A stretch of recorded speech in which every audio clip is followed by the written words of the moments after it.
Hey, this is Jimbo for Two Shots on a Barrel, and I'm hanging out with my buddy, J-Bo. What's going on, buddy? Well, listen, I figured it was time that we tell everybody how much we appreciate you guys listening to Two Shots on a Barrel.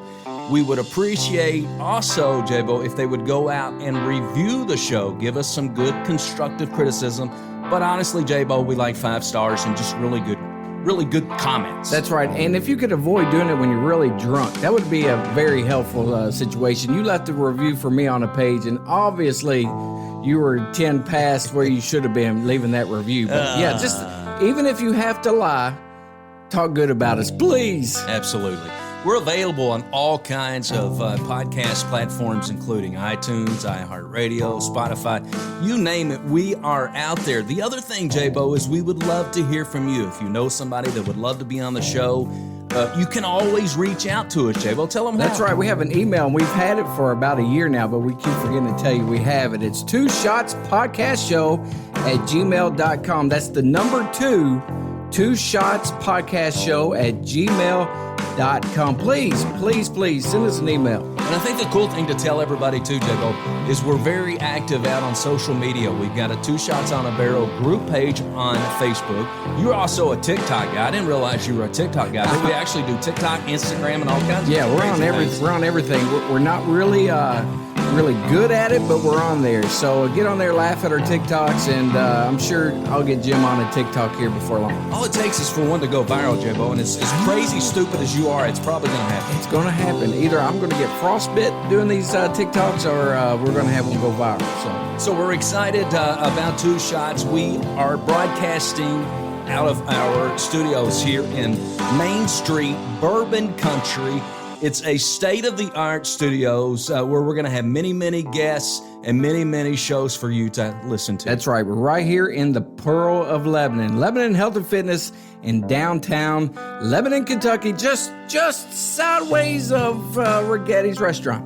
Make sure when you are on the Bourbon Trail, if you're staying in Marion County in Lebanon, make sure you come by. They have a state-of-the-art fitness center. It's really a all-inclusive center for whether you're men, women. They've got a place that your kids, if you're coming in for the Bourbon Trail with your kids, I have no reason to understand why you would be doing that. But in case you are, they can do it all right here at Lebanon Health and Fitness. If you're only going to be here a day, they have $7 one-day fees to come in and work out all day long. Yeah, so can't beat it. Anyways, with that said, we appreciate you listening to our shows, and without further ado, it's Two Shots on a Barrel.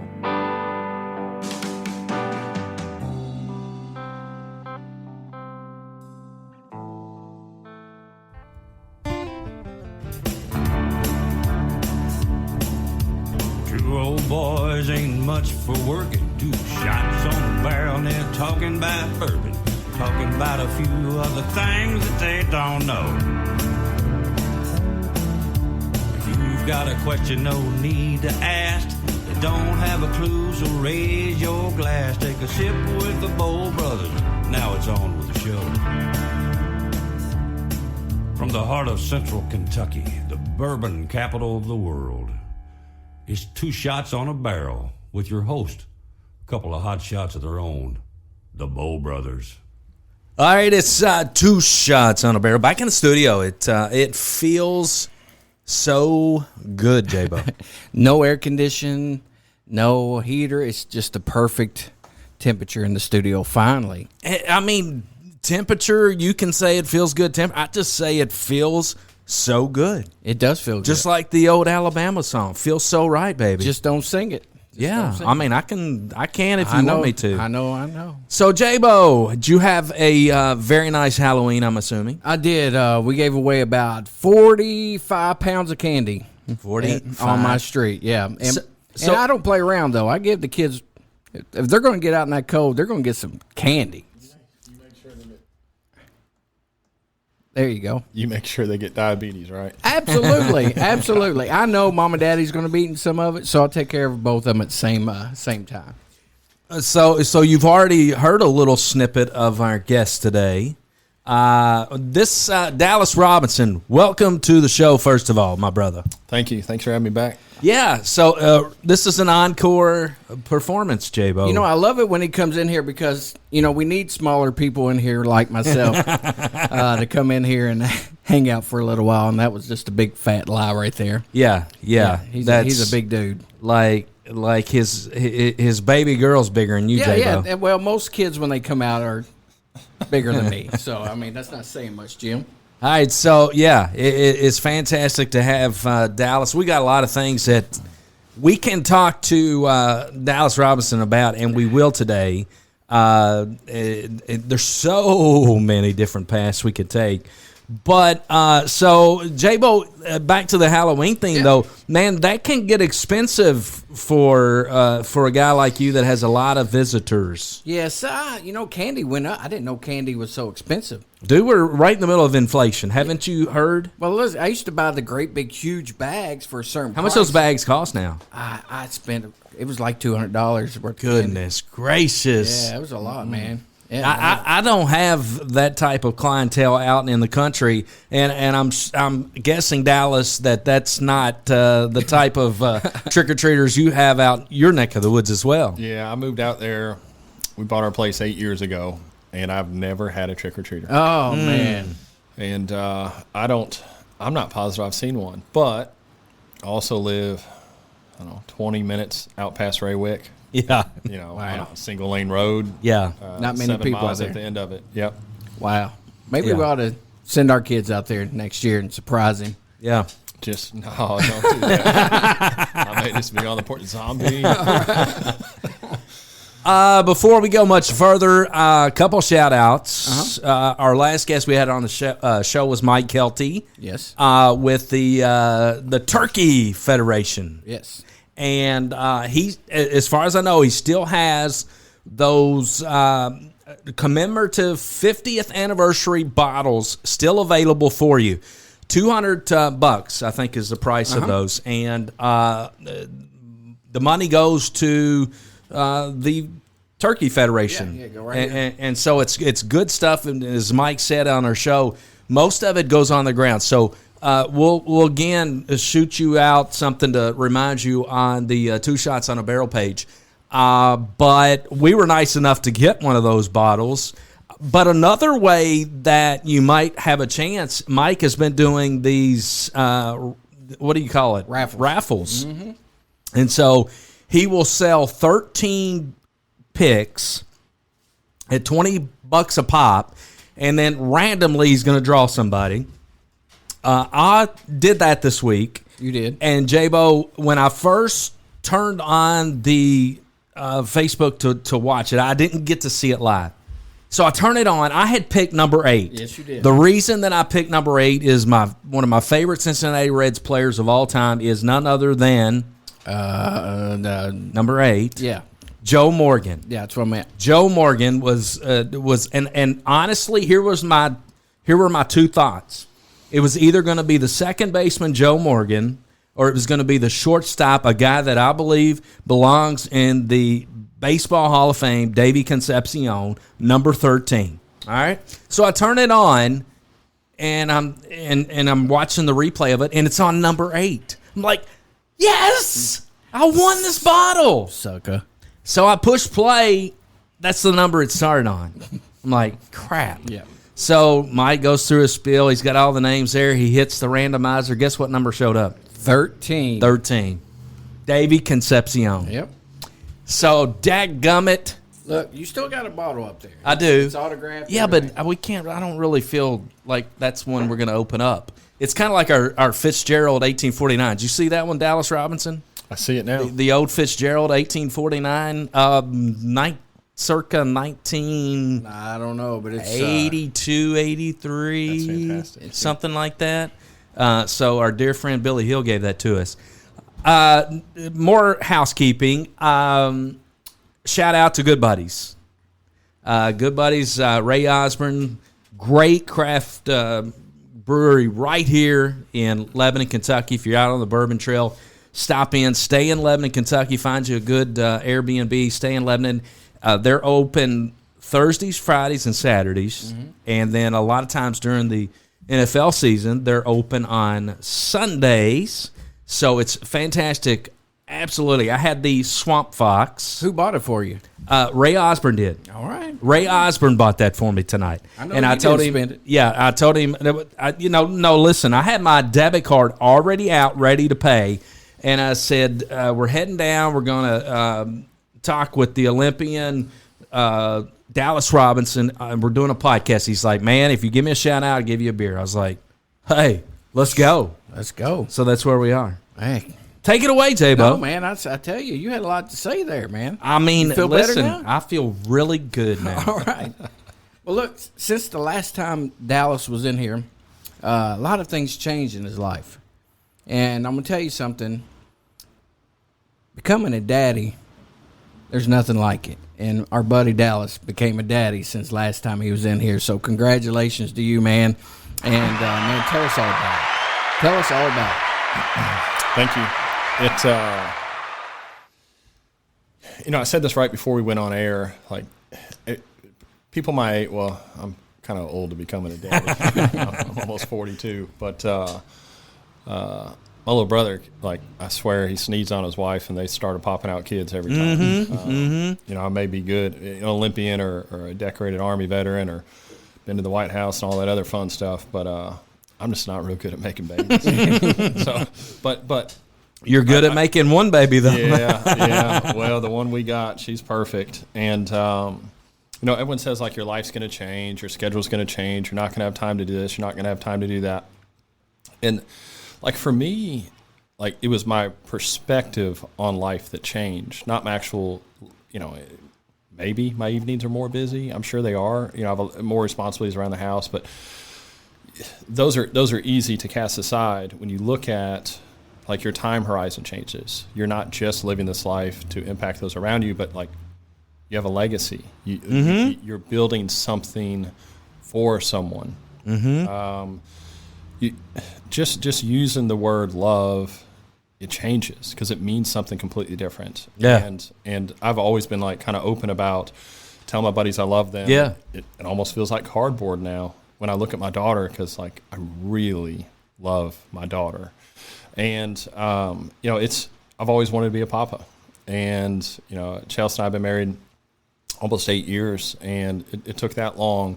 But when we were building our house, which took us 18 months to do, I had ordered and got a custom ordered, like, log bunk bed. We didn't have a kid in the future, but I was dead set that at some point we're going to have kids, and those kids are going to use that bunk bed. Right. And then so the bunk bed arrived within a couple of days of when Chelsea confirmed that she was pregnant. And it just sat in my shop, and I was just, like, super excited. Sherby Keem came out when we finally got the home done and assembled it, and that was when I told Sherby. And it was pretty cool. Pretty cool. We weren't going to give up on that hope. And and her name's Esme, and which is my wife's French Canadian. She grew up just north of Montana on a grain farm out there. Graduated with 6 kids in high school. And so she fluently speaks French. The primary language obviously used around the house is English because I don't speak any French. So she uses it when she's unhappy with you. Yeah. And but Esme, it's been incredible. All right, so you, Esme, you talk about the influence, Chelsea, France, that type of thing. Is there any other? It means beloved. Beloved. Love it. You knew that, though, didn't you, J-Bo? I did, Yeah. And the hard thing about choosing names is they're like, I really like the name Catherine. But at some point, you probably met someone named Catherine that wasn't real nice to you, and you're like, well, we can't use that. Yeah. Because Catherine in the 3rd grade was mean to me. she broke my pink eraser right in two. And so we can't use Catherine. So there's a lot of really cool names out there, and that was one that we settled on. And her and I had only known one other person named Esme, and I think she competed for the Belgium Olympic team. And she was just super cool. Wow. Super cool lady, and we were like, well, that works. She was cool. That's awesome. Yeah. Now, are you going to kind of push her towards the Olympic path the same way you and your wife? Yeah, so my wife and I, like, it's not like we came from Olympic pedigrees, right? Mm-hmm. So a lot of people don't know this about me, but, like, I was not a good athlete. Like, I was not. Really? Let's put it this way.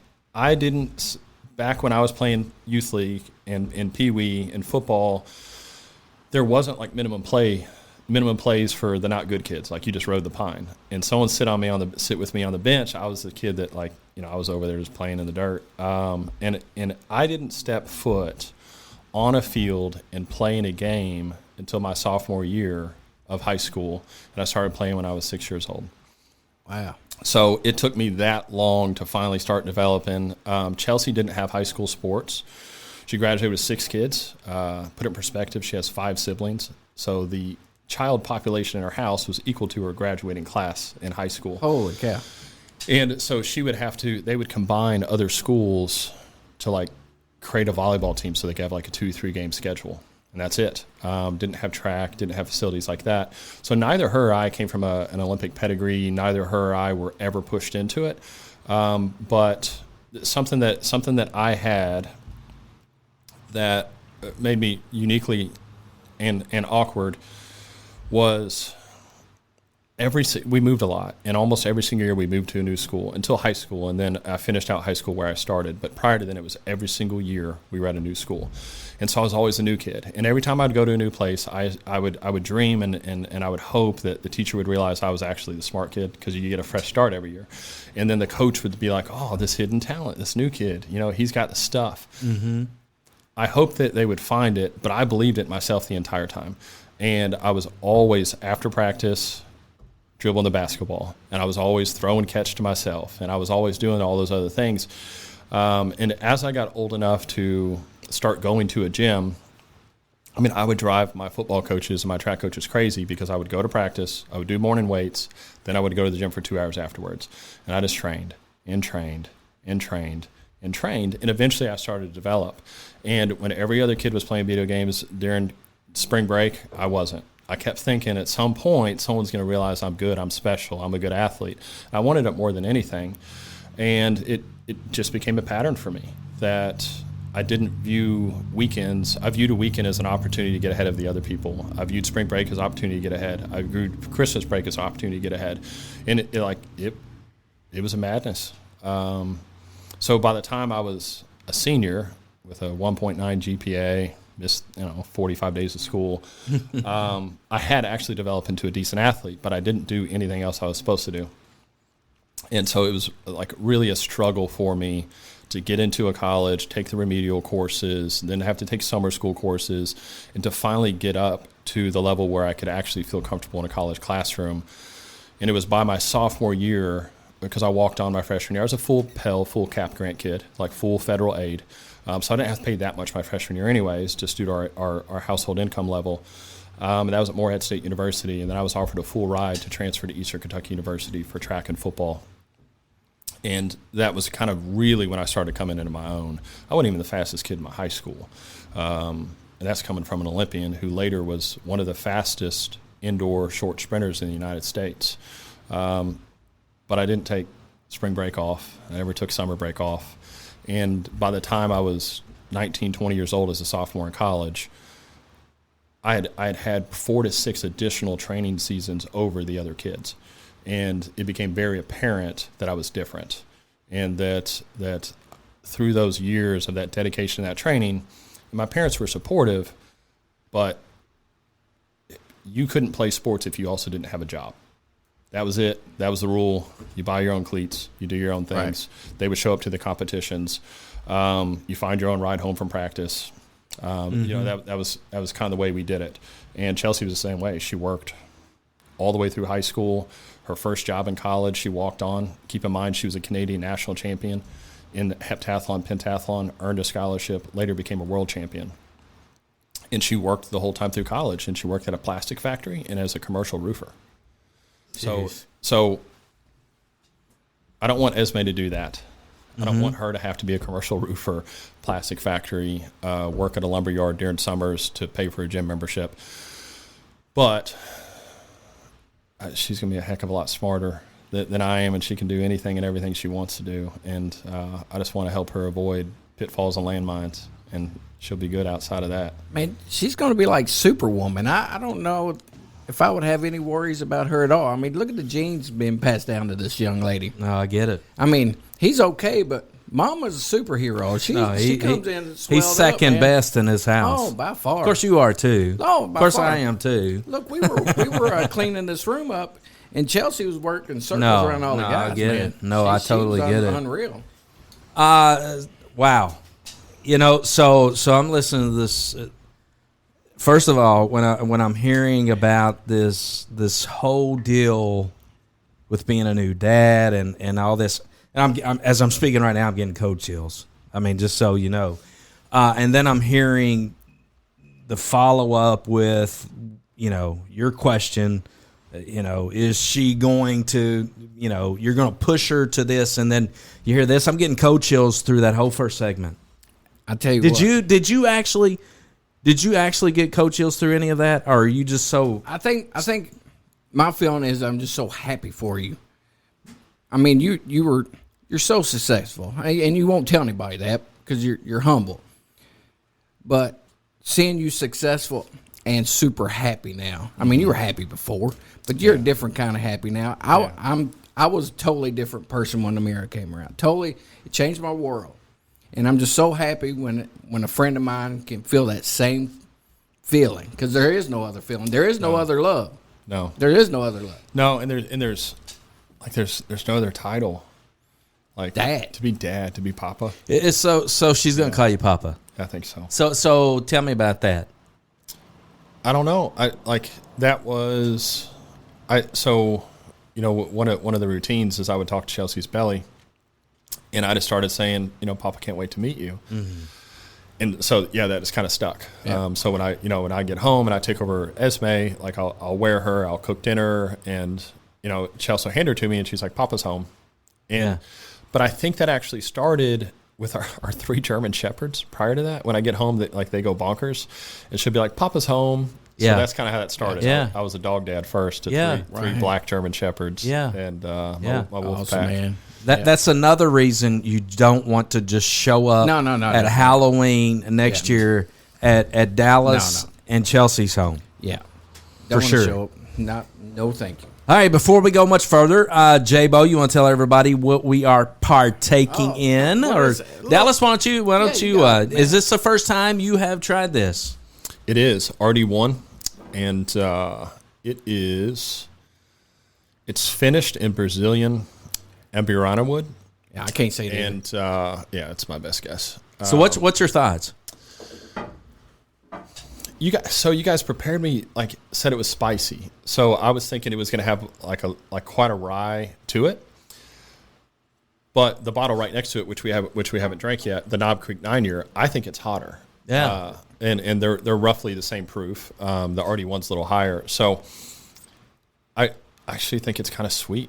And it doesn't stay on your it doesn't stay on your tongue for a long time. Yeah. Like it goes down, it doesn't coat, it's not syrupy. Yeah. I think it's just it's smooth. It's good drink. It's funny. It's like a what's that animal that changes colors? Chameleon? Jeremy? Yeah. A chameleon. Because when we were at the Bourbon Festival, you and I got absolutely all of the sweetness that you're talking about. I mean, it was just like, oh my God, we're floored. This is the best pour at the 2023 Bourbon Festival. We didn't get any of the heat, and then we were in here. What was it, J-Bo? Was it Ham Days? Yes, it was Ham Days. And so we did a pour, and I was, whoa, where did that come from? So it was deceptive. Tonight, smooth again. It's back smooth. It's weird. How hot was it Ham Days? It was warm. It was warm. Yeah. I bet the bottle was north of 80, 85 degrees. Yeah. That probably has a lot to do with it. Yeah. It was. I mean, but tonight, perfect. Smooth as could be. I'm like Bill Nye over here. Oh, my goodness. Love it. So why don't we take our first break? Let's do that. We've talked a lot about personally what's happened in the life of Dallas Robinson, but man, he's got a lot of stuff. You know, listen, most people are a new dad, and they're just like, That's it. And you know, you do good just to show up for work every day, right?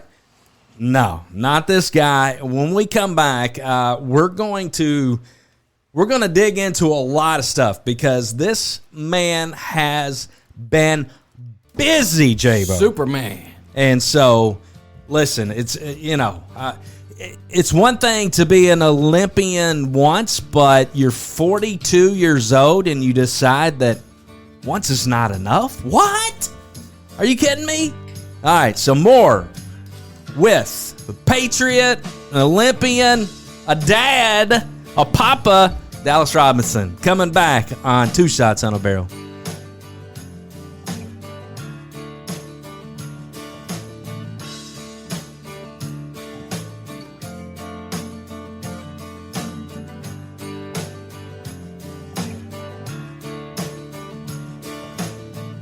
All right, so J-Bo, I found out the older you get, the more kids, as your kids grow older, you suddenly have a damn fleet of vehicles.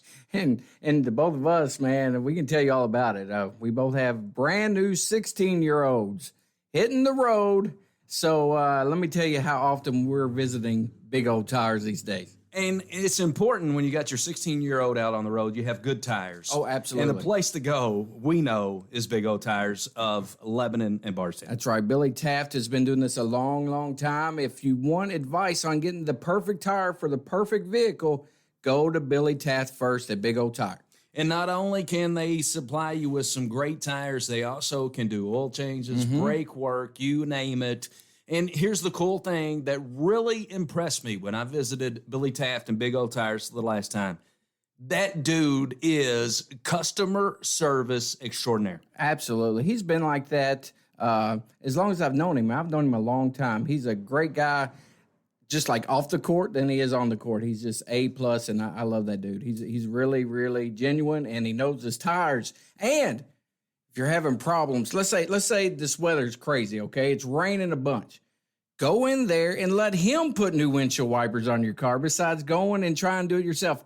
I'm speaking by experience here, Jim Reed. It's a terrible, terrible thing to do, putting wipers on yourself. No. Big believer in Big O Tires of Lebanon and Bardstown, right here in the heart of Bourbon Country. If you're in for the Bourbon Trail, your car kind of messes up on you, go see our friend Billy Taft. Pit stop, it's all it is. Pit stop, you're in and out, and off to the next distillery. There you go. Big O Tires of Lebanon and Bardstown, a proud sponsor of Two Shots on a Barrel. All right, so one thing we've learned on Two Shots is it's important to know where to go when you need a good attorney, Joe. Yes, sir. It's very important nowadays. We've had to get one of our own here lately, and we got the best in the business. We absolutely do, and we found out one morning when you go visit Don McCauley, you better enjoy bourbon and stick around for a while. Because not only is she very good and an expert attorney, she also knows her bourbon. She does know her bourbon, and she knows where to get it, and she will not tell me where the secret stash is located. But that's okay. But she'll bring out many of the unicorns that she has in her house, and we enjoyed spending time with her. But on a serious note, we know that folks listening out there need to have good legal representation. Don McCauley. Don McCauley, you are right. 144 West Main Street in Lebanon, Kentucky. Her phone number is 270-692-0684. If it's legal anything, she will take care of it. She will be there for you, and she will be the voice that you need to get through this situation. We're talking real estate law. We're talking business law. We're talking anything criminal related, divorce, you name it, bankruptcy, any of those things, Don McCauley can take care of you. If you're nervous and you just don't know which way to go, if you need that voice, call Don McCauley. Once again, 270-692-0684. Yeah, good stuff right here in Bourbon Country. Don McCauley, Law Office of Don McCauley. Thanks. Marion County Trail could be the best value in bourbon-themed travel in Kentucky. You'll experience one of the Kentucky Bourbon Trail's crown jewels, one of the Bourbon Trail Craft Tour's top-rated stops, and something you can't find anywhere else. Organized tours of a bourbon barrel manufacturing facility, all in one place. It's the Marion County Trail. Take your time to tour, dine, shop, and stay all along the way. Explore world-famous Maker's Mark, a hot ticket item on the Kentucky Bourbon Trail. Limestone Branch Distillery, home of world-famous Yellowstone bourbon and one of the top-rated stops on the Kentucky Bourbon Trail Craft Tour. Kentucky Cooperage, the sprawling plant where the thriving bourbon industry's barrels are hand-built and seared with fire for bourbon aging flavor. And Lebanon, home of wonderful dining opportunities from home-cooked to chef-driven. Unique shopping opportunities, nowhere else to be found murals for your selfies, and overnight accommodations that range from traditional to bed and breakfast to bourbon-themed. Go to visitlebanonky.com for more details. Lebanon Tourist and Convention Commission, 270-692-0021. Tired of paying rent? Do you dream of owning your own home? Now's the time to make that dream a reality. Call Lisa, 270-402-4036. Have you outgrown your current home? Need more space? Or just the opposite? Are you looking to downsize? Call Lisa, 270-402-4036. Whether buying or selling, now is the time. Call Lisa, 270-402-4036. Lisa Kearns Realtor, Exit Realty Bluegrass, 270-402-4036. Call or text Lisa Kearns, the helpful agent.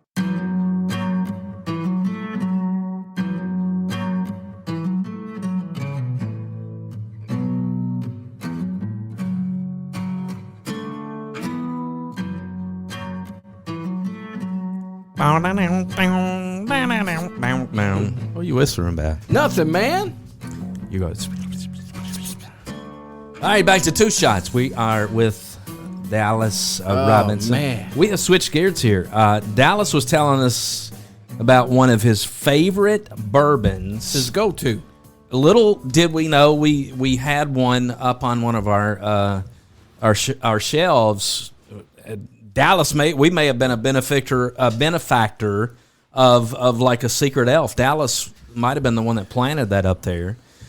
But yeah, it's good. It really is. What is that bourbon we found on the shelf there? What is that? Yeah, Early Times Bonded. Brown Foreman owns the label now, and it's a liter, obviously bonded. It's 100 proof, 4 to 5 years, and it's about $26 for an entire liter. Can't beat it. And we don't have it on ice. We have it room temperature. Yeah. It's smooth. It is. It absolutely is. Fantastic. Shout out again. I got to give a shout out to my buddy Ray Osborne. Yes. Actually, I misspoke in the first segment. Ray was actually going to make me buy it. Do you know that?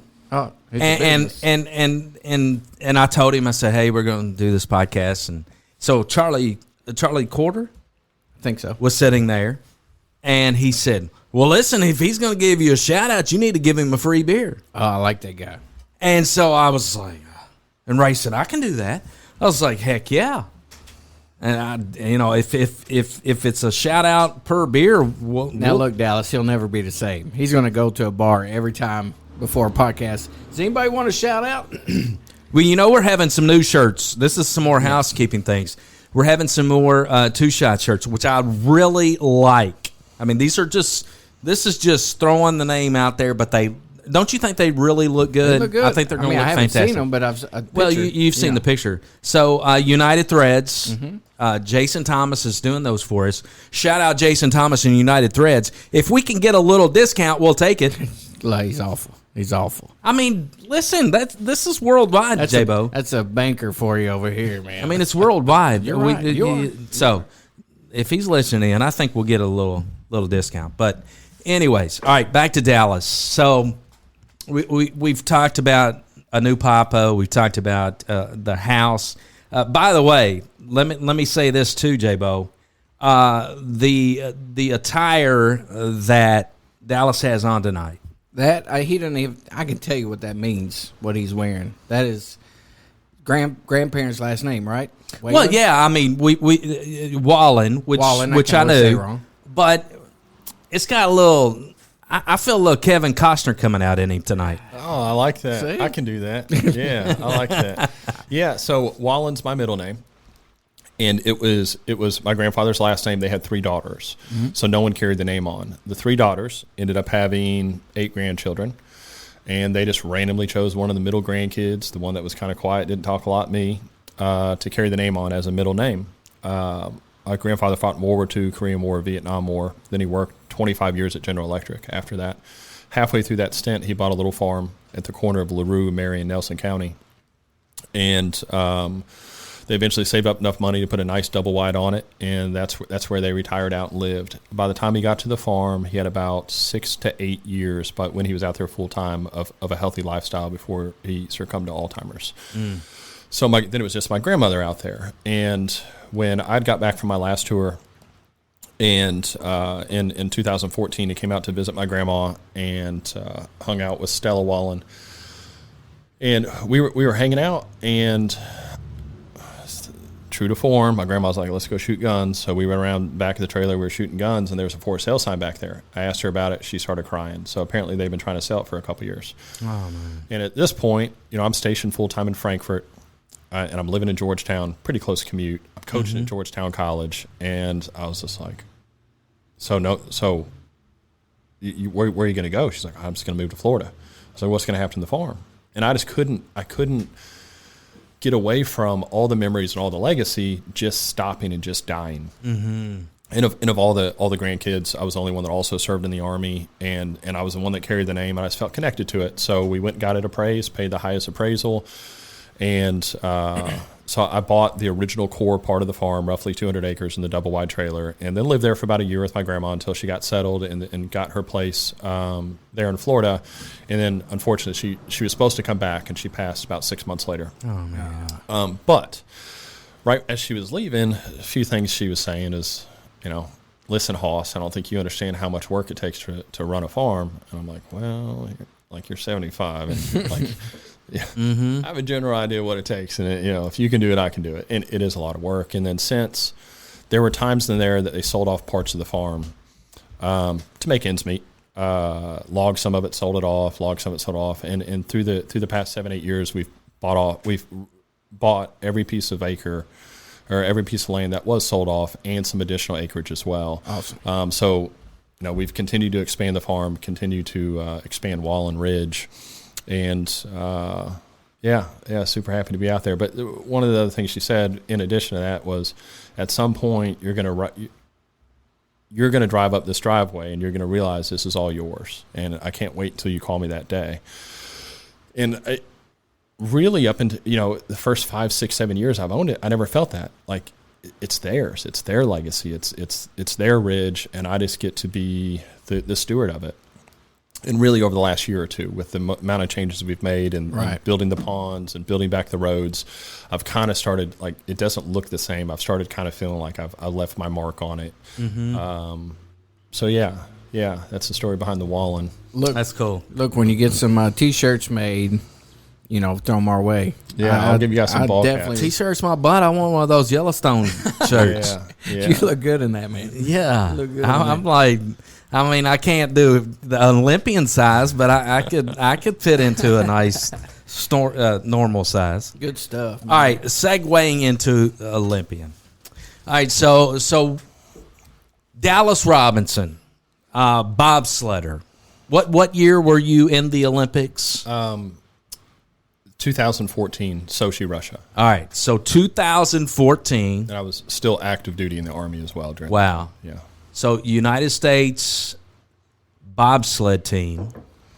By the way, that's where you met Chelsea, right? Yeah. So, like, all the nations tour and travel together throughout all the World Cup seasons, throughout all the nations, Germany, Italy, Austria, France, Canada, US, Russia, all through Asia. And then so every week it's a new country, a new race, World Cup, just like NASCAR. You go from track to track to track, accumulate points.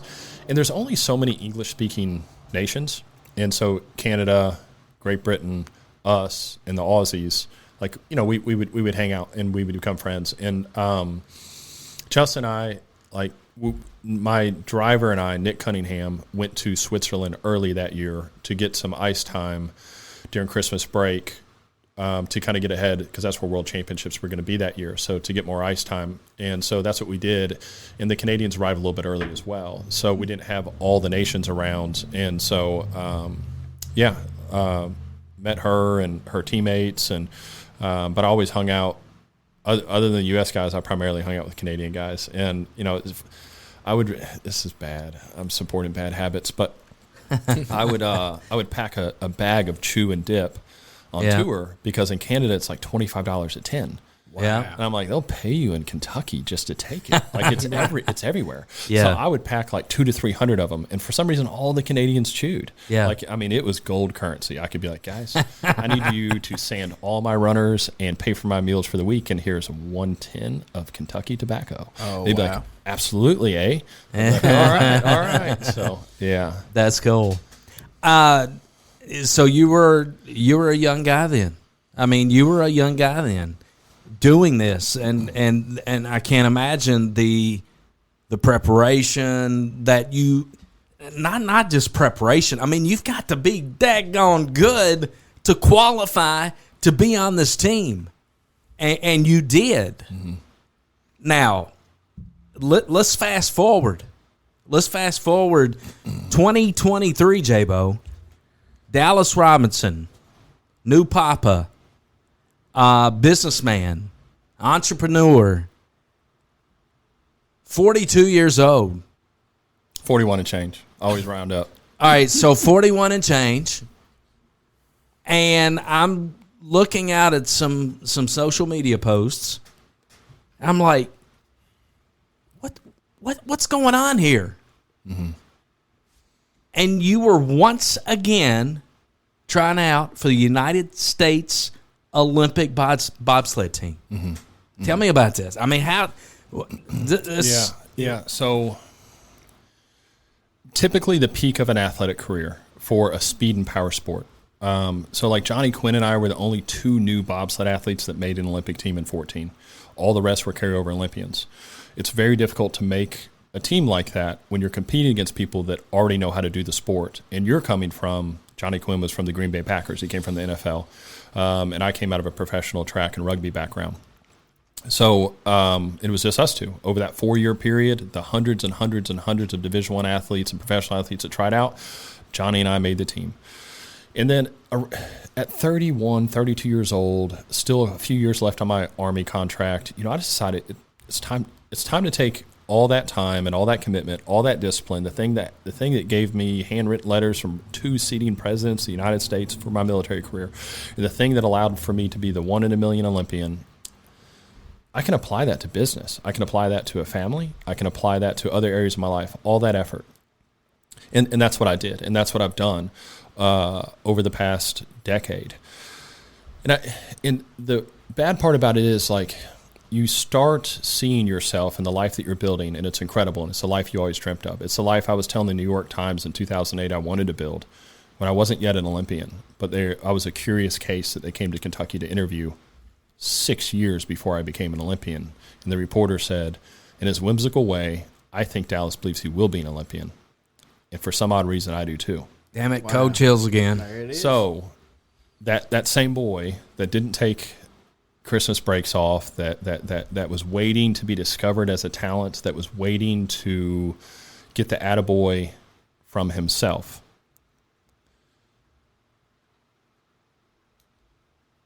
I've always had a sense of fate and purpose that's been like heavy laid on my soul.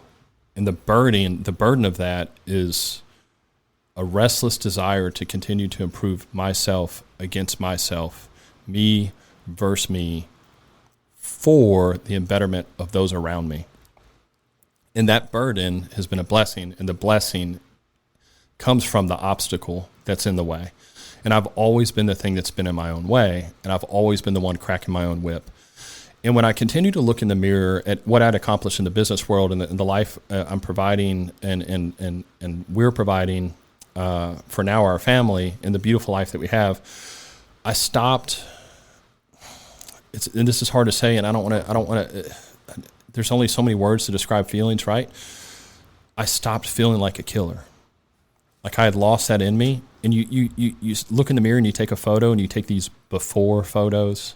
Mm-hmm. And you're like, in 3 months, I'm going to take an after photo. In 6 months, I'm going to take an after photo. Mm-hmm. And I kept doing it year over year over year. And my before was worse than my prior before, was worse than my prior before, was worse than my prior before. And I kept setting new goals because there's magic in setting goals. There's magic in taking your now and taking your actions and weaving that with your future. And I'm all about goal setting, goal tracking, immediate, direct, measurable goals. But what was my fitness goal? Do workouts, feel good, be strong husband. Those are cool, but they're kind of broad stuff. It's hard coming off of being an Olympian and dialing down your fitness goals. So after just continuously see that area of my life and that being a failure, and then losing that killer instinct, I set a date. I said, on this date, I'm going to go back to the Olympic Training Center. I'm going to meet with the coaches, and they're going to test me, and they're going to tell me how far I've fallen. I have about a year to make sure I haven't fallen that far, because it will be an embarrassment. When I left, I was one of the top tier athletes in the U.S., in the world, top 5 push athlete in the world. And I held training center records, Olympic training center records, and I was nowhere near that. And I could barely recognize myself. And basically, I'd let myself go. So I set the date, and then I just started quietly training in the driveway, on the farm, in the basement, never in a public place, never in a public gym, because it's me versus me. It's always been me versus me. And I've always done all my work outside of the practice, outside of the eyes of the coaches, and outside of the light of the world. And I just continued to train, and I started noticing some changes. I started being better in the office. I started being more disciplined in how many books I read, rather than reading 9 books and falling short of my 12. I was like 23 books because I was devouring them while I was training. I continued to get sharper. I continued to feel more like my old self. Now, there were plenty of times that I couldn't walk. There were plenty of times that I was like literally crawling out of the basement because I threw my back out again for the 8th time, or pulled a muscle. And that happens when you're young. It happens when you haven't taken a decade off. It certainly happens when you're 41 and you took a decade off and you're like post-workouts a glass of bourbon. Probably shouldn't be doing those things. But as I continued to build that confidence, and I continued to get better, and I continued to whip myself, I finally showed up and met the coaches in secret. Them reviewing me, and the discussion was, you fell, you've fallen, you're not as good as you were, but I think you're almost as good as everyone else still. Oh, wow. Will you come back in 4 to 6 weeks and compete at US push championships, US championships? We helped you. We wrote the workouts. We spent some time testing you. Would you be willing to do that? So I said, yeah, I'll do that. Wow, man. And I wanted to place top 10. And that's kind of where I thought I was, because like, regardless of physically how I was, I haven't been competing in the sport itself. And these boys have been competing in the sport itself. We're talking Summer Olympians, NFL dudes, guys fresh out of D1, Texas tailbacks, University of Texas tailbacks, on and on and on and on. And they've been practicing the sport. And yeah, I stay off site. I don't stay at the Olympic Training Center. Always just do my own thing, kind of just like a Sigma, kind of an introvert. And then 1 or 2 people recognize me, and they're like, wait, you're Dallas from the Sochi, Russia Olympics. I'm like, yeah, like I heard you used to be good. I'm like, thank you. Yeah, you're right. I used to be. That's it. And, and then they invite me to a campfire and, sit there and chit chat. They want to hear about the old times and everything else. So this is before any of the competition? It was before the competition. Gotcha. And one of the guys there, he started telling the other guys, like, something's different about Dallas. I didn't know him that well before. I knew of him. I'm not saying he's different than he used to be. I'm saying he's different than we are. Like, the dude's got, like, he's a killer. You can tell.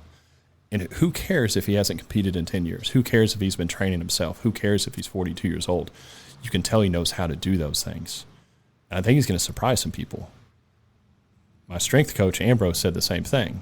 The other coaches who are also my age were just giggling. They're like, I can't wait to see what happens. He's gonna do it for the old guys. He's going to do it for the old guys. We go. I'm 4th off the block. A few guys go before me, guys that are currently on the team, Summer Olympians. And after, I'm the 4th off the block. There's 40 people pushing after me. There's a lot of talented people there. Well, I'm in first after 4 guys. Fantastic. I'm in the top 25%. 40 guys go. I'm still in first. And awesome. I'm like, okay, well, I guess we'll just keep pushing. So the whole week went, and Every combo push I was on, every driver combo push was the fastest push of the day. Every 2-man combo push was the fastest push of the day. Wow. Every 3-man combo push was the fastest push of the day. And about 50 to 75% of the 3-man sleds that had 3 men on it weren't pushing as fast as I was, just myself. Really? Yep. Dude. Now, there were other top-tier athletes. It's not like I just, ran away with the show. It was hundredths of a second. You're dealing with, hundredths of a second pushing a 400-pound sled down a crest. But they discovered I was special. I was the new guy again. Mm-hmm. And I got to go out, and the coaches and athletes discovered, finally, again, because obviously it happened previously when I competed in the Olympics, that I was special. And it was that what I always looked for when I was 5, 6, 7, 8, 9, 10, 11, 12, 13, 16. And I finally earned my scholarship. Someone told me I was special. Mm-hmm. But it was just me versus me the entire time. Mm-hmm. I didn't care if I finished 12th. My family, my wife, my daughter, my friends deserved the sharpest, strongest, most motivated and dedicated person. The only way I knew how to do it was to set a massive 1 in a million goal and be the 1 in a million. That was it. Wow. So what's next? What's next now that you've done all this? Yeah, so the goal was to be better. The goal was to have a soul-forging journey by myself and crush myself 3 hours in the evening every night. That was the goal. The goal was not to go back on tour. The goal was not to accept a spot on the team. The goal was not to be USA 1 and win medals. I wasn't there to take other people's spots.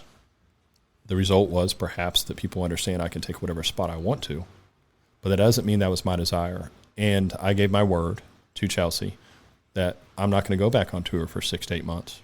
I'm not going to do that. She said, well, what if it goes great? I said, well, good. Then I feel good about it, and I'm going to come home. I'll be home by Sunday. She's like, yeah, but what if you win? Mm-hmm. After day 1, she said that. I already told you what was going to happen. I'm going to sit there and get some medals and some accolades or some attaboys. I made some friends. I'm going to hug them, tell them good luck this season. Don't make me come back in 10 more years. That's awesome, man. So you're not doing it?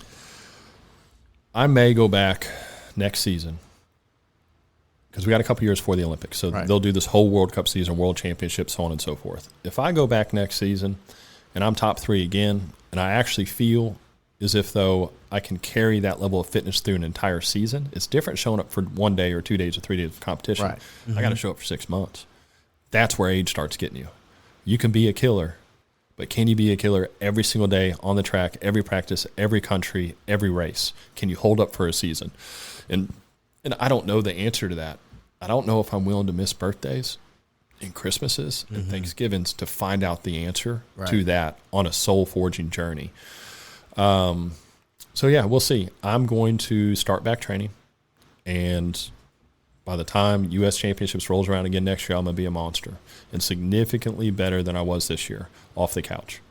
Unbelievable, and man. We'll see how it goes. Well, look, if you need help, Jim's here to help you. I mean, he can get you there. Yeah. I mean, he's there. Yeah, I all the water bottles you need, Yeah. I can keep them supplied That's right. to you. It's funny, Jeremy, because you asked the question, Yes. what's next? Yes. And so my good friend Dallas, when I was seeing these social media posts, and you would look at it was clear that he was doing fantastic. Right? And so I simply texted him 2 words. Just what you said, what's next? Mm-hmm. And I don't know if you remember, you may or may not, but Dallas texted me back essentially what he just told you about, getting some hugs and saying thank you, but no thanks. And then he went on to say, the promise I made myself is to work and work like no tomorrow, and regardless of the outcome, embarrassment or glory, the journey forged me into a better man. And then you went on to say, this was a soul-forging journey, and all glory to God.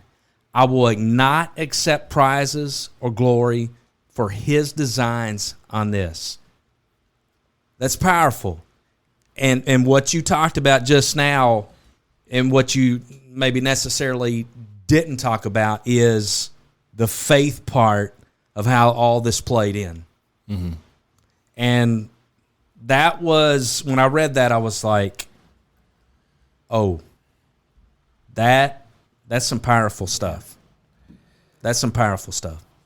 Yeah, and I kind of alluded to that earlier. You know,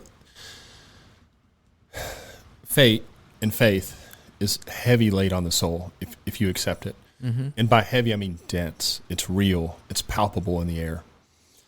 And that burden, that density, that weight, like, it is the blessing. And you accept the blessing, you go after it, and so much of you and so much of the world around you is going to be revealed. And it's revealed through faith. And like, the outcome's already predetermined. We don't need to know that. It's our job to live it. You know, you preach the gospel always. Use words only when necessary. I like it. That's St. Francis of Assisi. Yeah. Let me tell you how proud I am of you.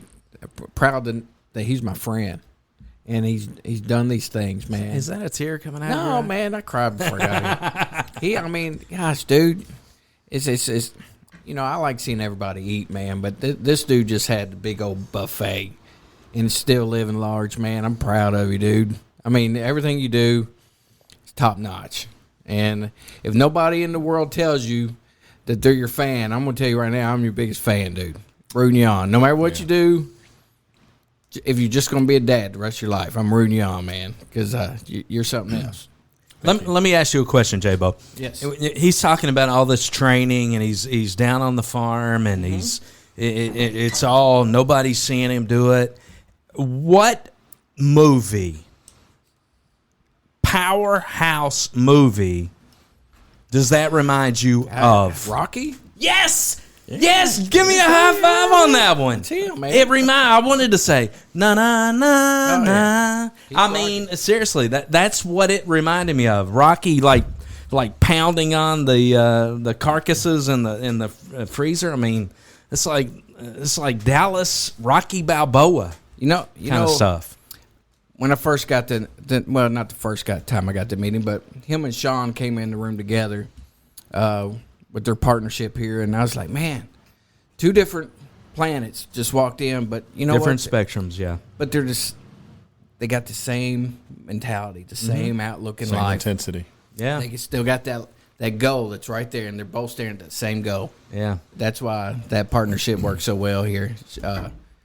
It's family first. All right, so we're going to take an extremely quick break. We got some good friends up in Indiana. Yes. Cross the Lines podcast. You need to check it out. Cross the Lines 1524. Alan, Dwayne, Jeff, all those guys. We will be back, though, with our final segment with Dallas Robinson right here on Two Shots.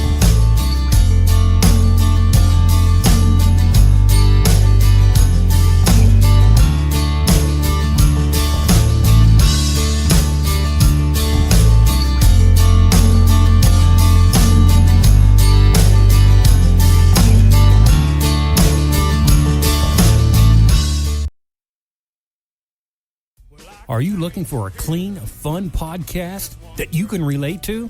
Well, we've got it for you. Cross the Line. The 1524 originates out of Indiana. Former high school rivals, now our buddies sitting around a speakeasy bar, talking about common day events, common things. We keep it light, they keep it easy. It's a good time. Check out Cross the Line. 1524. You can find it on all the podcast apps and players. You can also check them out at crosstheline1524.com or check them out on Facebook, Cross the Line 1524.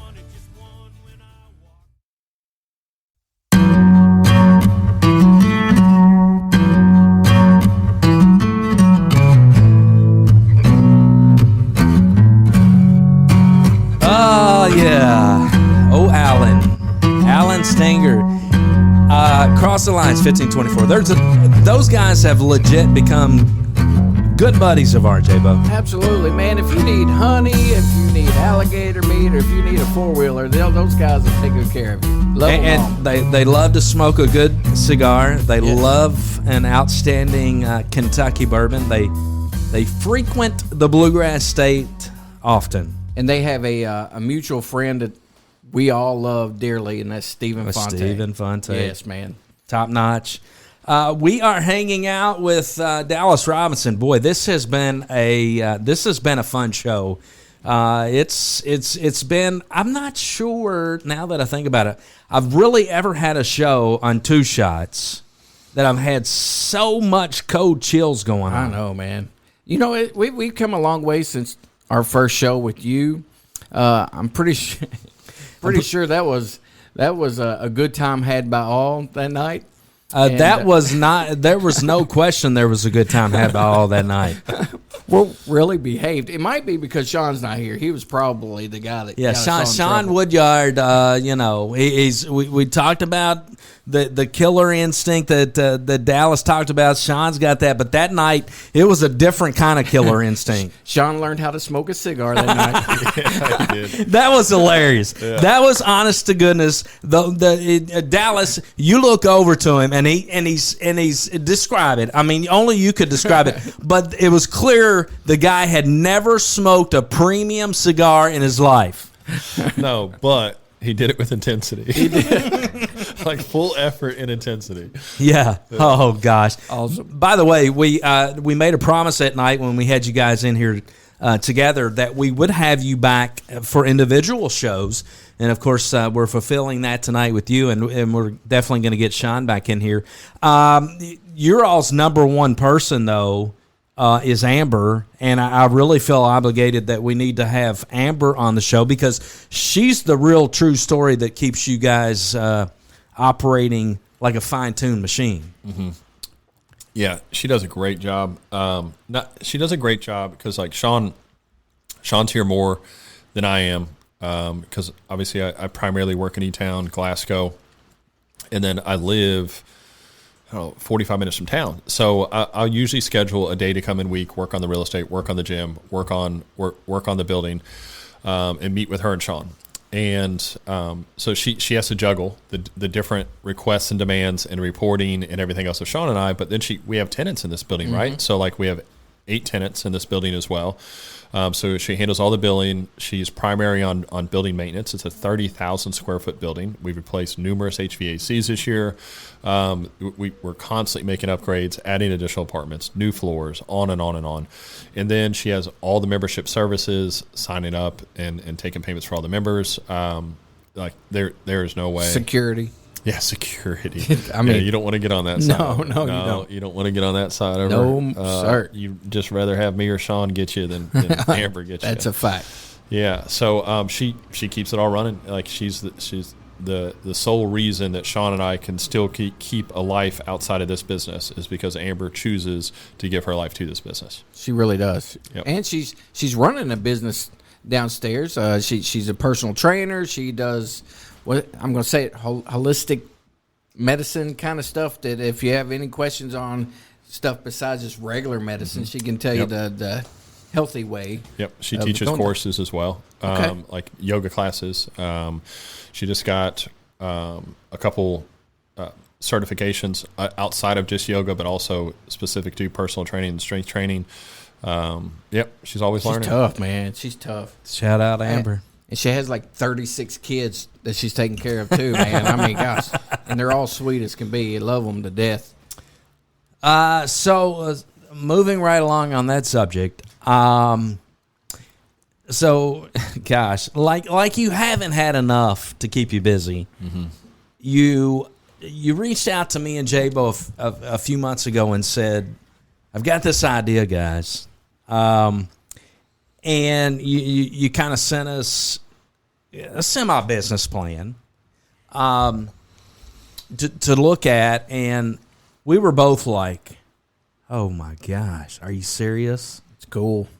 The Key Lounge is another one of your visions the Bourbon Trail, for specifically Lebanon and Marion County's trek of that Bourbon Trail. Tell us exactly what your vision is with the Key Lounge. Yeah.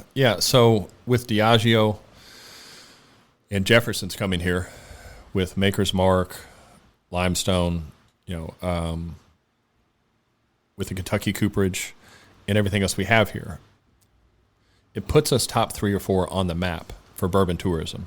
We already have north of 1,000 people every single weekend coming through here, and there's always this talk. There's just a big difference between talking about it and being about it. But there's always this talk about the revitalization of downtown. All right, what does that look like? What do we have here in Marion County? And does revitalization mean just getting more of our people in the community downtown? Does it mean getting more people from outside of other communities like Bardstown and those areas? They have a beautiful downtown. Danville has a beautiful downtown. Is that what we're talking about? Like, are we talking about tourism? So you combine that with what helps the community, in addition to like what am I interested in, and combining that with like kind of nostalgia of like traveling in Europe and seeing some of these really cool turn of the century buildings that operate as a type of pub or a lounge. And so the Key Lounge, the whole idea is that it'll be set up like a 1920s turn of the century Peaky Blinders type lounge. Not a speakeasy. It's not that. But if you think of a coffee shop, but replace the coffee with bourbon, a place for interesting people and incredible conversations, a place where you can get a proper pour of Pappy, of whether it early times, Weller's, RD1, Weller, Blanton's. Yeah. Where can you get that right now? Where can you sit down and just have a quiet conversation, no loud music, just some how about a cigar lounge? It's closest thing is to visit our buddy Stephen Fonte out at Limestone, and you're going to sit out in the, on the outside there. And how many different bourbons do they serve over there? Limestone, Yellowstone, Limestone. Yeah. So our hope is to have about 150 SKUs, to have a beautiful leather menu that goes through what's the distillery, what's the history, what's the mash bill, what tasting notes are you really looking for, and then be able to flip through those and get it properly by the pour. Sure, there'll be some cocktails and things like that. There'll be some other spirits there, but the idea is to fully capture and become a destination spot and to keep people here at the hotel, keep here in town, keep people filling up the Airbnbs here in town, and just not pop into the cooperage and Maker's Mark and say, see you later, Marion County. Right. To actually keep them here and to do the bourbon industry right. And to be a spot where those distilleries also say, hey, and if you want a barrel select, head on down to the Key Lounge. Here's a card. And then they can go down there and get all sorts of different pours and get that compared against other wheated flights or other rye flights or other bonded flights and things of that nature. So, that's the idea. I think there'll be seating for about 65. We're probably going to do a rooftop lounge as well. And then there will be an additional separate reserve space, small rick house, and other areas for additional event venues. I can't wait. You sent us some pictures. I love your concept of not only the inside and the I don't know the sophisticated word I'm looking for right now, but maybe sophistication of the inside, but the outside you hit it. It's kind of got that that old feel. When I looked at the pictures, I kind of resembled, and maybe this is not a good example, but I kind of resembled the guys on the Titanic where they when dinner was over and they left their wives and went and had a cigar and a pour of bourbon and just sat around and talked about the times. That's what it felt like when I looked at those pictures. Yeah, absolutely. Yeah, so and it's a lounge.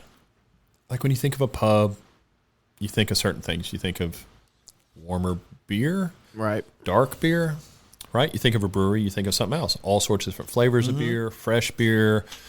When you think of a bar, you think of something else. When you lounge, we get to define that. We're going to get to make that lounge whatever we want it to and what the community is going to turn it into. But I can guarantee you it's going to be a classy spot with incredible bourbon. It's going to be an attraction, and interesting conversations are going to happen about ideas, not just about people. Yeah. I love it. I love it. That's the first time I've heard about the rooftop thing, man. That's Yeah, pretty you cool. sprung that one on us. Yeah, that's a new one on me, buddy. Mr. Olympian. Yeah, so that's one of the reasons we had to actually rebuild the entire roof so it could be load bearing. And it will have a metal staircase that will wind above the bar inside and come up that way. No exterior staircase access. And I have some other things I just don't want to ruin, but they involve holograms and stuff. Nice. So, there's nothing like having a proper 1916 built true to the period, true to the location, true to the industry, but then adding some Tron elements to it. I mean, I don't know, man. Like I one of my friends took me to a handful of his different locations in Louisville, and one of them was a New Orleans jazz type bar. And they had a hologram jazz player come out of the floor, and then the music would play roughly whatever it looked like the hologram was playing. Pretty incredible. That's awesome. Pretty incredible. Yeah, I like it. How about a Peaky Blinders character? Yeah. Sitting in the corner, playing, or maybe just smoking a cigar. Right? Yeah. And drinking a glass of bourbon. Oh, I love it. Yeah. Yeah, so there's some cool things that we're going to do with it, and I hope it just becomes one of the prides of Lebanon that people are like, have you been there yet? Let me take you. I'm a member. Oh, I like Let's it. go. So paint us through the timeline. I mean, how's the timeline look like for the Key Lounge? Yeah, so I want to say, like, I don't know how many people are truly experienced in building out a bar. Maybe I can get Freddie on here. Has Freddie done something like that? Freddie Hope? Not yet. No. All right, well, maybe we need him to help me out a little bit. Yeah. But so I did it. I have a beautiful home bar. I have some experience in it. The biggest trick isn't necessarily the electrical layout, the design. The biggest trick is the trim carpentry and the actual bar layout. So the bartender's not having to reach over. So there's enough room for two people to go behind. So there's enough room for the Glencairns and the wine glasses and the shakers. I don't know how long that's going to take. And most of the people that I use for cabinetry and trim carpentry are my Mennonite friends and families over in Bradfordsville, and they do an incredible job. But I bet they don't know a whole lot about bar layout either. Right. So it's going to take a little bit of effort for me to get, look, I love learning. I love reading. I'm on like 34 books this year. But I love being around smart people that already know the information that I can pick their brain about, that I can compensate them to help me, and desperately looking for someone to help me on that end of it. And then the rest of it will go together super quick. I think we're going to be accepting memberships by May. Cool. We're talking May of 2024, right? May of 2024. Wow. Okay. I can't wait. Yep. All right. Because it's fully clean, fully gutted. The roof's on. We just have to put the surface on. And then we're ready for electric, plumbing, rough in. And after that, it's just design and trim carpentry. Sweet. J-Bo, how many books have you read this year? Let's see. You read to your Not kids. not Cat in the Hat and stuff like that. Kid books don't it count. counts. Yeah, man. I read all the Cornbread Mafia series, man. This year? Yeah. Yeah, it has been. You believe that, don't you, Dallas? That's about the gist of it. Okay. Yeah. What about you, Jim Reed? I've read a few books. I can't read. I'm bad about reading the books and then completely forgetting them. Right. Like early Alzheimer's. So do you listen to the books or do you actually sit there and read the books? So both. Primarily listen. But anytime I listen to a book and I'm like, this is because I have a long commute, right? If I'm on the road 2.5 hours a day, I'm going to figure out a way to supercharge that 2.5 hours a day, a way for me to continue to better myself and have an advantage and be better than the old me. So, like, I'm flipping through right now. Dune, the book, not the movie, the book. I just listened to Dune, just finished that up, and that was about a 22-hour listen.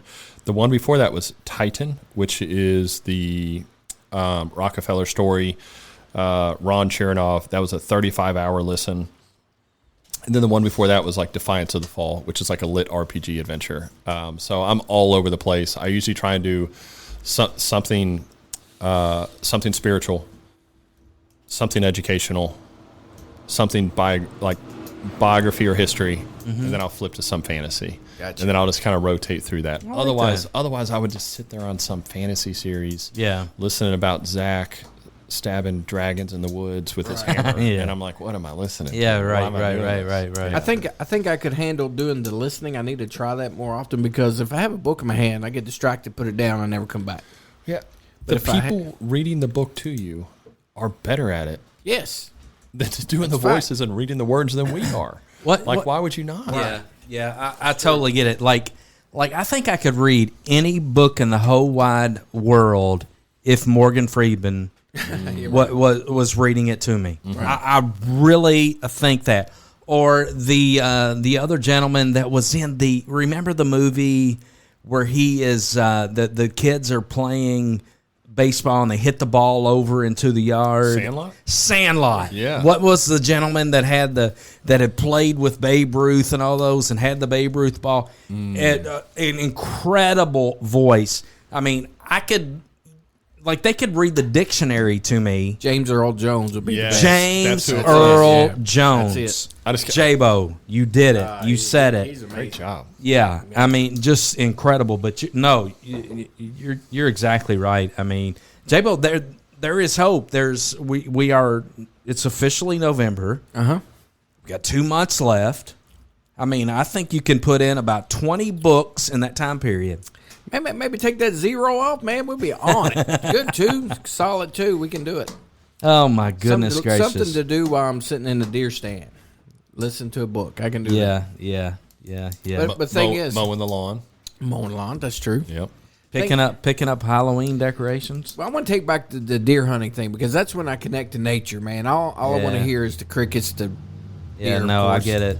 You know, that's recharge time for me. I totally get it. I have shot nothing, but I've gotten, reset 50 times. So this is you've taken us somewhere else. Sorry, man. Well, not really because Dallas lives out in the country. I saw a video. My good buddy Greg Gaddy was showing me. He owns a farm that's on the Marion Casey County line, and he was showing me this video of a black bear. Holy moly! Mm-hmm. He was a healthy black bear, and this black bear stood up, and Greg had one of his trail cameras, and the bear, of course, recognized it, started smelling of it and stuff. These bears are getting a little more frequent in this area. Mm-hmm. But I say all that to say this: when you're out in the woods, have you ever had any scary episodes? It's always scary. I sing "Jesus Loves Me" all the way to deer stand. I'm not kidding, man. Walking in the woods in the dark. Yeah, because you're walking out there it's legit dark. Oh yeah. Well, the guy that I hunt with, we have his David Wheatley. I give him a shout out. Wheatley Auto, we expect a discount. Okay, go ahead. Whenever he comes in the woods, he always goes, J-Bo, don't shoot me. Because we're both just jumping. Yeah. It's scary in the woods, man. And fell asleep once. Well, one of many, but I woke up and there was coyotes staring at me. That's nice. Talking about cold chills. I read a story about a guy. I don't think it was in Kentucky, but he was in a deer stand. I don't know if you heard about this, but this black bear had a couple of cubs, and so of course they recognized something. So the cubs were like crying, and the mom just went crazy. She tried to go up the ladder to get this guy in his deer stand. Oh man! Pow pow. Sorry. Goodness gracious. I love. So I have trail cams set up through all my. And I'm not a big hunter. I have a couple of friends that are hunters. They have kids. They were hunting there when my grandparents owned the farm. I've allowed them to continue. The kids have gotten older, so they come out. I'm just like scrolling through turkeys and bucks and. So you're in legit. I mean, it's great deer hunting, great turkey. I mean, wildlife. Yep. Yeah, big time where you live. Some bear, like this one. They were out there about an hour and a half. Like they're just spoiled at this point, but yeah. That was good. One that he just got. Okay. Yeah. That was I see you there. Saturday. Big. Yeah. No. That was when? What is today? Thursday? That's that was Tuesday. You realize that's a moose, right? That little boy's about 9 years old, and the last 3 times they've come, it's within an hour. They get a big 10, 12 pointer, and they're just on the road back to Alabama. Yeah. But like I'm not a big hunter, so I see all the trail cams, set all the trail cams up, and I see the bobcats and the bear and the bucks and the coyotes, and sometimes my dogs run over and they just look like giant coyotes. Yeah. But there's nothing like they're beautiful. There's nothing to me. There's nothing scary about it. Like just, and this sounds weird. 'Cause I don't do it much anymore. I'm probably not gonna do it now that I have a daughter. But when I used to hear the coyotes going crazy on the farm, on the hundreds and hundreds of acres, no one around, and you just hear it echoing through the knobs. But I thought it was close. I'll just grab a walking stick, midnight, and just start walking, like through the corn, and just trying to go to where they were. Now, not because I was like, oh, I'm gonna go fight me some coyotes, right. But just because like it's such a cool sound. No, and you generally know that like a coyote's not going to do anything to you. I see the biggest thrill out of that, and like Chelsea tell you, if she were on, she'd be like, yes, every time he hears coyotes, he just starts walking in the woods, going to find them like he's one of them. I'm not one of them. Look, man, for you, I'm more of the coyote size, okay? I'm closer to their size. They're going to take me out a lot quicker. They're going to second guess themselves. So what are you saying? The next time he hears it, just to give you a buzz, and you're going to go with him? Yeah, I just hop on my shoulders, kind of like Mad Max. But the next, Mad Max, and we'll just arena fight the coyotes. But the next time he starts feeling bad for somebody and needs them to come in and kill a couple deer, I hope he calls me because I still haven't got my first buck yet.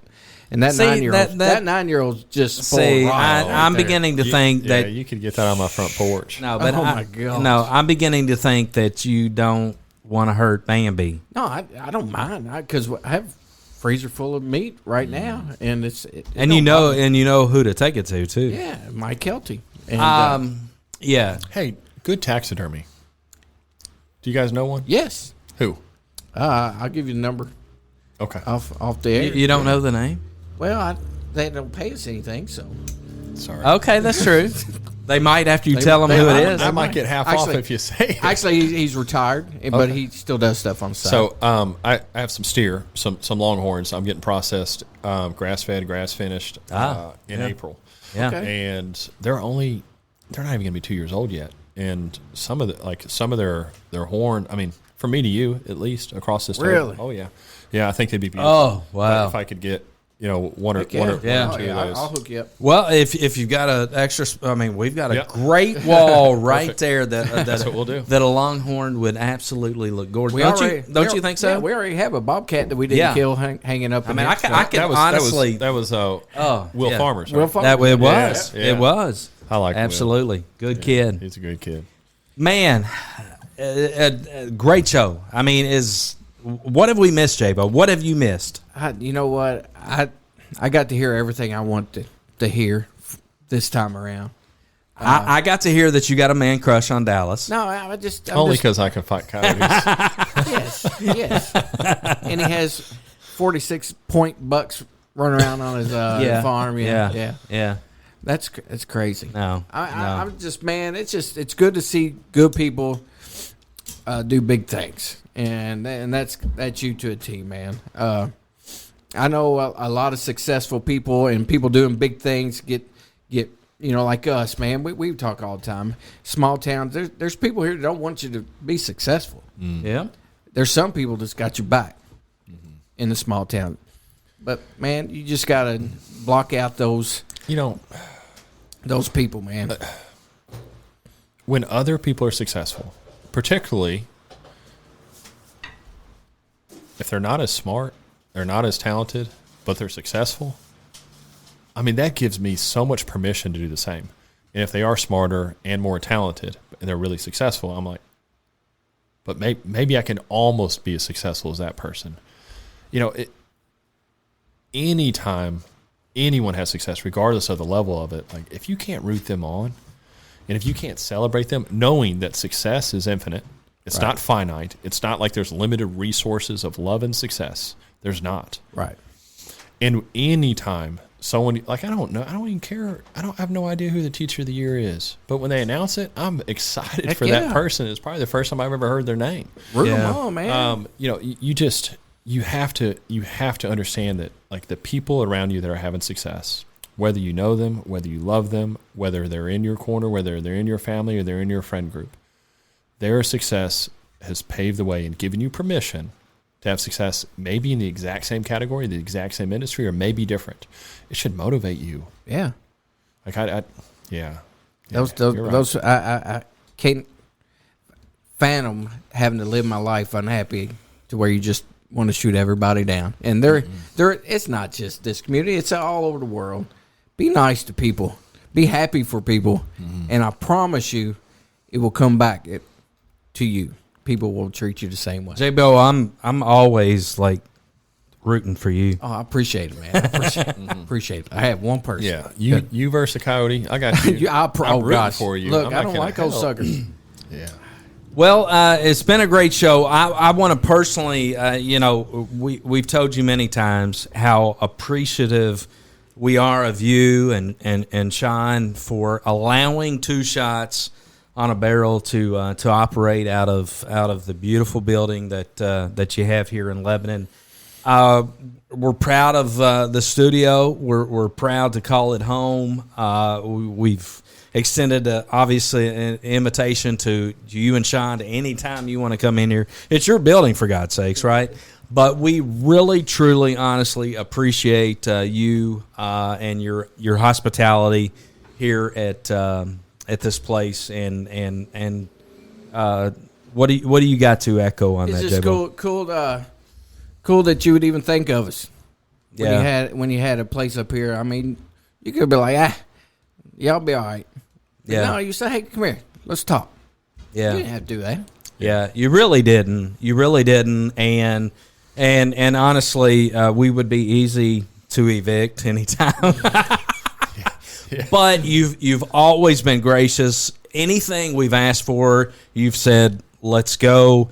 And honestly, we really appreciate what you guys have done for us. We're so proud of the Two Shot Studio. Well, thank you. And it's an honor to have you guys here. And, I think I've only been in here the 2 times with you guys. One time to get candy for some of the kids over here. And I think to drop off a bottle of bourbon for you guys. There you go. But, there you go. You can't have too many good people in a space. You just can't. And so as soon as you guys were like, hey, this is what we're thinking, I was like, I have a big build, man. Like, we'll find space. There's always going to be space for good people. And so I appreciate you guys being here. And an extension of soon to be the ballroom, soon to be the Key Lounge. I like it. It's Two Shots on a Barrel. You guys will have your own rick house downstairs that you can whiskey thief out of, and all sorts of fun stuff. That's gonna be awesome, man. Love it. Yeah. If you know anyone that wants to put good barrels down there, we got you, man. We know of several people. Yeah, we sure do. It'd be the Two Shot Barrel. Hey, and before we go, let's do a barrel pick sometime. We absolutely need to do that. Done. All right. Yeah. Let's do it. Let's do it. Yeah. Man, I've had an absolute blast, J-Bo. I love it. Love it. We got to do this more often. We should. We should. It's November. We can have, I keep thinking we need to have like a, what do you call it, where you just have like a bunch of shows. Marathon? We could do that too. Yeah. Like you do your KC's food drive. We could do a 24-hour Two Shots marathon. Right. That's coming up in 2 weeks, 24-hour food drive. There you go. Augusta. All right, that's it for Two Shots. Thanks to Dallas Robinson. I'm Jimbo. Jimbo. Adios.